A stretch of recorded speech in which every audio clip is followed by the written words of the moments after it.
আরও একটি বিপিএলের শেষ প্রান্তে এসে তামিম ইকবাল কাল জানিয়েছেন পরের বিপিএলে তার খেলার ইচ্ছা আছে, সেটা থাকাটাই স্বাভাবিক। আন্তর্জাতিক ক্রিকেটকে বিদায় বলেছেন।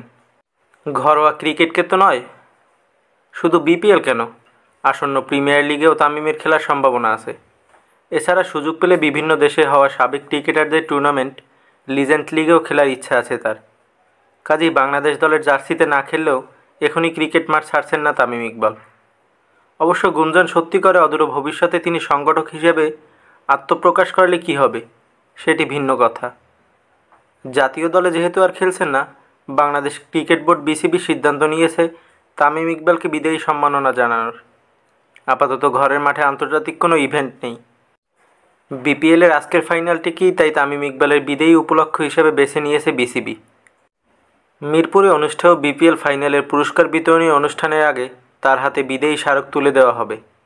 ফাইনালের দুই দলের একটি ফরচুন বরিশালের অধিনায়ক তামিম ইকবাল। বিপিএলের সিলেট পর্ব চলাকালীন চ্যাম্পিয়ন্স ট্রফির দলে তামিম থাকবেন কিনা এ নিয়ে আলোচনা শুরু হয়। সিলেটে নির্বাচকেরা তার মতামত জানতে চাইলে তামিম জানিয়ে দেন তিনি আর জাতীয় দলে খেলবেন না। নির্বাচকেরা তাকে আরেকটু ভাবতে বললে তামিম 2 দিন সময় নেন। এরপর গত 10 জানুয়ারি নিজের ভেরিফাইড ফেসবুক পেজে দেয়া এক পোস্টে আন্তর্জাতিক ক্রিকেটকে আনুষ্ঠানিকভাবে বিদায় জানান তিনি। তামিম লিখেছিলেন, আন্তর্জাতিক ক্রিকেট থেকে দূরে আছি অনেক দিন ধরেই, সেই দূরত্ব আর ঘুচবে না। আন্তর্জাতিক ক্রিকেটকে আমার অধ্যায় শেষ। পরের বিপিএলের মধ্যেই এক সংবাদ সম্মেলনে জাতীয় দলের সাবেক এই অধিনায়ক বলেছিলেন, আন্তর্জাতিক ক্রিকেট না খেললেও ঘরোয়া ক্রিকেট চালিয়ে যাবেন তিনি। কাল মিরপুরেও বলেছেন একই কথা।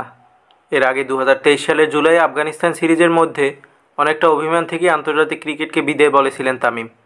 তৎকালীন প্রধানমন্ত্রী শেখ হাসিনার অনুরোধে অবশ্য পরদিন সিদ্ধান্ত পাল্টান। তবে এরপর জাতীয় দলের হয়ে মাত্র 2টি ওয়ানডে খেলেছেন তামিম। বাংলাদেশের জার্সিতে তাকে শেষবার দেখা গেছে 2023 সালের সেপ্টেম্বরে মিরপুরে নিউজিল্যান্ডের বিপক্ষে ওয়ানডেতে।